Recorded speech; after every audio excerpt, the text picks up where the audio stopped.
गुरु द्रोणाचार्य के जन्म का रहस्य। द्रोणाचार्य महाभारत के प्रमुख योद्धाओं में से एक थे। भीष्म के बाद द्रोणाचार्य को ही कौरवों का सेनापति बनाया गया था। आदि पर्व के अनुसार गुरु द्रोणाचार्य देवताओं के गुरु बृहस्पति के अंश थे। गुरु द्रोणाचार्य के जन्म की कथा महाभारत में इस प्रकार वर्णित है। बर्तन से पैदा हुए थे गुरु द्रोणाचार्य। एक बार महर्षि भरद्वाज जब सुबह गंगा स्नान करने जा रहे थे, तब उन्होंने वहां घृताची नामक अप्सरा को जल से निकलते देखा। उसे देखकर उनके मन में काम भावना आ गई। ये देखकर उन्होंने अपनी मन की इच्छा को द्रोण नामक एक बर्तन में एकत्रित कर लिया। उसी बर्तन से द्रोणाचार्य का जन्म हुआ।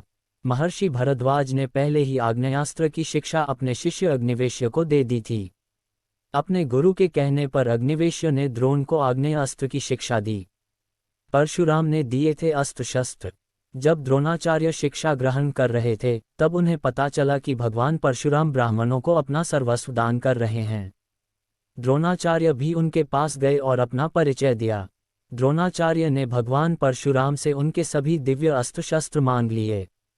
पृषत नाम के एक राजा के पुत्र का नाम द्रुपद था। वह भी भरद्वाज आश्रम में रहकर द्रोणाचार्य के साथ पढ़ाई करता था। द्रोण व द्रुपद अच्छे मित्र थे। एक दिन द्रुपद ने द्रोणाचार्य से कहा कि जब मैं राजा बनूंगा, तब तुम मेरे साथ रहना। मेरा राज्य और संपत्ति पर तुम्हारा भी समान अधिकार होगा। राजा पृषत के बाद द्रुपद पांचाल देश का राजा बन गया। इधर द्रोणाचार्य अपने पिता के आश्रम में ही रहकर तपस्या करने लगे। उनका विवाह कृपाचार्य की बहन कृपि से हुआ। कृपि से उन्हें अश्वत्थामा नामक एक पुत्र हुआ। एक दिन दूसरे ऋषि के पुत्रों को देखकर अश्वत्थामा भी दूध पीने के लिए रोने लगा। लेकिन गाय न होने के कारण द्रोणाचार्य उसके लिए दूध का प्रबंध नहीं कर पाए। इस बात से उन्हें बहुत दुख हुआ। जब द्रोणाचार्य को पता चला कि उनका मित्र द्रुपद राजा बन गया है, तो वह बचपन में किए उसके वादे को याद दिलाकर द्रुपद से कहा, मैं तुम्हारे बचपन का मित्र हूँ। द्रोणाचार्य के मुख से ऐसी बात सुन राजा द्रुपद ने उन्हें बहुत भला बुरा कहा। द्रुपद ने कहा कि एक राजा और एक साधारण ब्राह्मण कभी मित्र नहीं हो सकते। उस समय हम दोनों समान थे, इसलिए मित्रता थी। अब मैं धनी हूं और तुम निर्धन हो। द्रुपद की ये बात द्रोणाचार्य को अच्छी नहीं लगी और वे किसी तरह द्रुपद से अपने अपमान का बदला लेने की सोचने लगे। भीष्म ने द्रोणाचार्य को बनाया कौरव पांडवों का गुरु। एक दिन युधिष्ठिर आदि राजकुमार एक मैदान में गेंद से खेल रहे थे। तभी गेंद एक गहरे कुएं में गिर गई। राजकुमारों ने उस गेंद को निकालने की काफी कोशिश की, लेकिन वह नहीं निकली।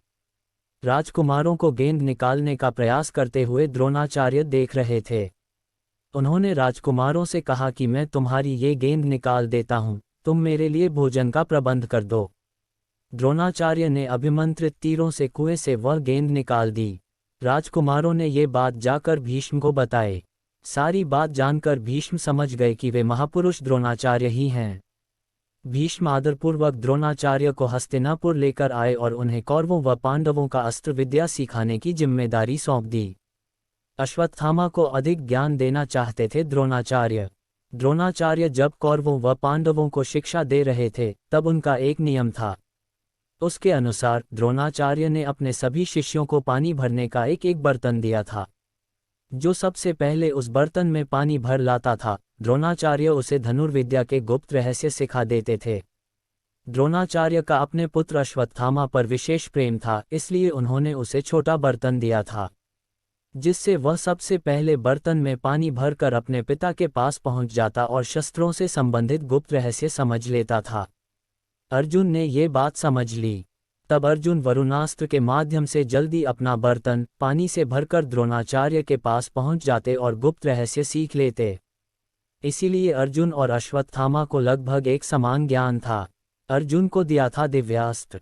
एक दिन द्रोणाचार्य गंगा नदी में स्नान कर रहे थे, तभी उनका पैर एक मगरमच्छ ने पकड़ लिया।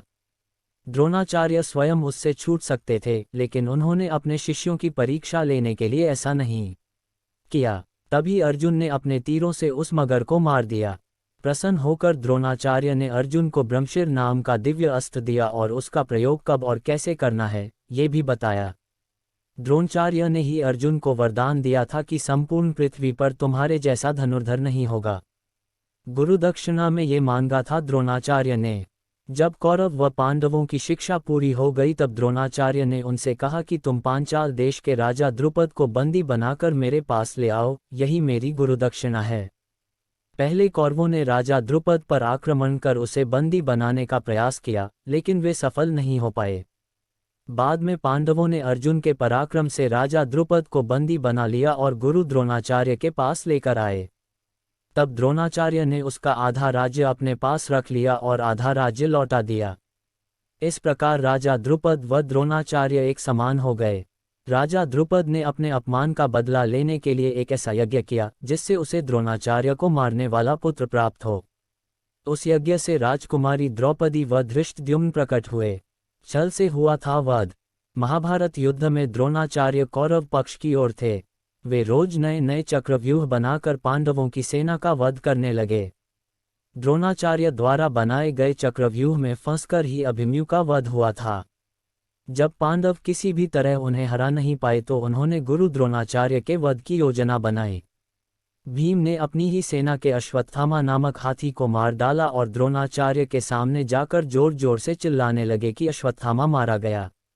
अपने पुत्र की मृत्यु को सच मानकर गुरु द्रोण ने अपने अस्त्र नीचे रख दिए और अपने रथ के पिछले भाग में बैठकर ध्यान करने लगे। अवसर देखकर धृष्टद्युम्न ने द्रोणाचार्य का वध कर दिया। दोस्तों, जानकारी अच्छी लगी तो लाइक और सब्सक्राइब करें।